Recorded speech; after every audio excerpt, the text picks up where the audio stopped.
میں سید مفیس آپ کی خدمت میں ایک نئے موضوع کے ساتھ حاضر ہوں۔ ایم کیو ایم پاکستان کی آج کی پریس کانفرنس، جو کہ سیاسی اعتبار سے ہی نہیں، خطے میں تیزی سے بدلتی صورتحال کے تناظر میں بھی انتہائی اہم نوعیت کی۔ پہلی چیز تو یہ کہ اس پریس کانفرنس کے ذریعے اس تاثر کو ختم کرنے کے لیے کہ ایم کیو ایم میں کوئی انتشار یا تقسیم ہے، تینوں دھڑوں کے سربراہ یعنی خالد مقبول صدیقی، فاروق ستار اور مصطفیٰ کمال ایک ساتھ پریس کانفرنس کرنے ہیں۔ جبکہ جو اس پریس کانفرنس کی ٹائمنگ ہے وہ بھی بہت ہی اہم ہے، جیسا کہ نظر آ رہا ہے کہ امریکہ اور اسرائیل ایران کے مقابلے میں تنہا ہو چکے ہیں، یہاں تک کہ نیٹو اور یورپین ممالک بھی اس کے ساتھ اس طرح کھڑے دکھائی نہیں دے رہے جیسا کہ 9/11 کے بعد اس کے ساتھ کھڑے تھے۔ جبکہ دوسری طرف ایران جو اس وقت مسلم امہ کے لیے ایک لیڈنگ رول پلے کر رہا ہے اور جس نے اپنے اتحاد اور یکجہتی سے ثابت کر دیا کہ سامنے اگر کفار کا 1000 کا لشکر بھی ہو تو اللہ کی مدد کے ساتھ 313 بھی دشمن کو شکست فاش دے سکتے ہیں، اور اللہ بھی پھر فرشتوں کے ذریعے اور ابابیل کے ذریعے ابراہا کے لشکر کا بھرکس نکال سکتا ہے۔ تو خود کو سپر پاور کہہ کر دنیا پر اپنی مرضی کے فیصلے مسلط کرنے والا امریکہ آج اپنے لیپالک اسرائیل کا کیا اپنا خود کا بھی دفاع کرنا اس کے لیے مشکل ہو گیا۔ معاشی، عسکری اور اعصابی شکست کو بظاہر تسلیم نہ کرنے والا امریکہ ٹوٹ چکا ہے، ایران کی ایمانی طاقت کے آگے وہ سرنڈر کر چکا ہے۔ تو ایسے میں کہتے ہیں کہ زخمی کتا یا شیر زیادہ خطرناک ہو جاتا ہے اور پھر وہ کسی بھی کمزور پر حملہ آور ہو جاتا ہے۔ تو بظاہر جو نظر آ رہا ہے کہ امریکہ اور اسرائیل اپنی ہزیمت مٹانے اور دنیا کے سامنے شرمندگی سے بچنے کے لیے اپنا رخ بھارت اور افغانستان کے ذریعے پاکستانی سرحدوں کی طرف نہ موڑ دیں، کیونکہ پاکستان جو کہ دفاعی اعتبار سے تو دنیا سے اپنی صلاحیت منوا ہی چکا ہے، اور پڑوس میں بیٹھے مکار دشمن یعنی بھارت کے تو مئی میں ہی سارے تارے زمین پر لا کر ثابت کر چکا تھا کہ تم ابھی بچے ہو، تمہارے جہاز، تمہارے ٹینک، توپے ہمارے جوانوں اور فائٹر طیاروں کے آگے مٹی کا ڈھیر ہے۔ لیکن جہاں اس مکار دشمن کو برتری ہے اور جس کی نشاندہی ایم کیو ایم کے چیئرمین خالد مقبول صدیقی نے بھی کی، اس کو بھی نظر انداز کرنا عقل مندی نہیں ہوگی۔ اور اس حوالے سے خالد مقبول صدیقی نے بڑے کھلے الفاظوں میں حکمرانوں اور عوام کے سامنے اپنا موقف بیان کر دیا۔ سنیے انہوں نے اس حوالے سے کیا کہا۔ آپ سب کے علم میں ہے، گزشتہ 2-3 دہائیوں سے جس جنگ اور جس آگ کا تذکرہ کیا جاتا رہا ہے کہ وہ کسی وقت بھی ہمارے دروازے تک پہنچ سکتی ہے، وہ پہنچ چکی ہے۔ لیکن من حیث القوم ہمیں ہر طرح کے حالات کے لیے تیار رہنے کے لیے، اور تیاری میں سب سے ضروری ذہنی تیاری ہے، ہمیں پورا یقین ہے اور دنیا کو بھی اندازہ ہے کہ سرحدوں کی حفاظت کرنے کے لیے افواج پاکستان مکمل طور پر اس قابل ہے کہ پاکستان کا دفاع کر سکتی ہے۔ لیکن جب قوموں پہ جنگ مسلط ہوتی ہے تو صرف فوج نہیں لڑتی ہے، پوری قوم اس کے ساتھ کھڑی نظر آتی ہے، اور خدا نخواستہ یہ جنگ سرحد پار کر کے آپ کے ملک میں داخل ہوتی ہے تو اس کے لیے پہلے سے انتظام کر کے رکھیے جناب۔ خالد مقبول صدیقی کا یہ کہنا کہ گزشتہ 30-40 سالوں سے ہم جس آگ کا تذکرہ کرتے چلے آ رہے تھے وہ آگ اب ہمارے گھروں میں داخل ہو چکی، مطلب ان کا فرقہ وارانہ اور لسانی تقسیم کو جس طرح اختلاف سے بڑھ کر نفرتوں تک لے جایا گیا، زبان، لسان اور فرقوں کے نام پر جس طرح ایک دوسرے کا خون بہایا گیا، جس طرح غداری اور کفر کے فتوے دے کر ایک دوسرے کو واجب القتل قرار دیا گیا، اس آگ پر اب دشمن صرف تیل چھڑکنے کی کوشش کرے۔ اور اس حوالے سے جو سب سے اہم بات خالد مقبول صدیقی نے کی وہ بہت ہی قابل فکر اور قابل غور ہے۔ سنیے انہوں نے اس حوالے سے کیا کہا۔ علماء دین سے میں یہ ہاتھ جوڑ کر ہم آپ سے درخواست کرتے ہیں کہ فرقہ وارانہ ہم آہنگی اس وقت ان حالات کی سب سے بڑی ضرورت ہے۔ آپ کا دشمن، اس کی کیپیبلٹی یہ ہے اور نظر آتی ہے کہ آپ کو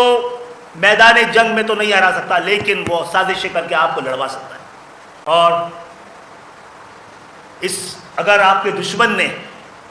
اس موقع پر پاکستان کو نقصان پہنچانے کا کوئی ارادہ کیا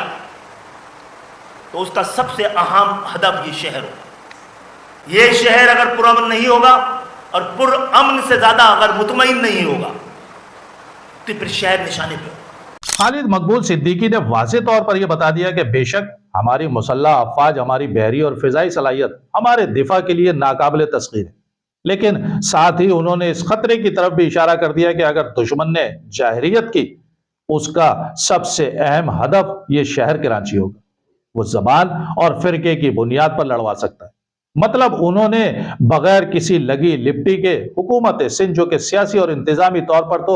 نااہل اور ناکام ترین ثابت ہو ہی گئی ہے، وہ اس لسانی اور فرقہ وارانہ سازشوں سے نمٹنے کے لیے بھی دانستہ یا نادانستہ ان سازشوں کے مرکزی کرداروں کو بھی فیسلیٹیٹ کرتی آ رہی ہے۔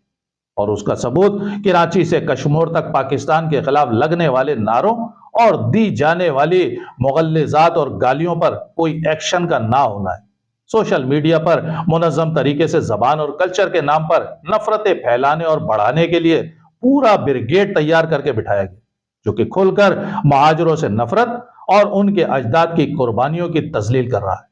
اور انہی چیزوں کی خالد مقبول صدیقی نے نشاندہی کی، اور ساتھ ہی انتظامی طور پر بھی پاکستان کے تمام شہروں کو با اختیار بنانے کے لیے 28ویں ترمیم میں 140A کی شق شامل کرنے کے لیے وزیر اعظم پاکستان سے ایک بار پھر پرزور اپیل کی،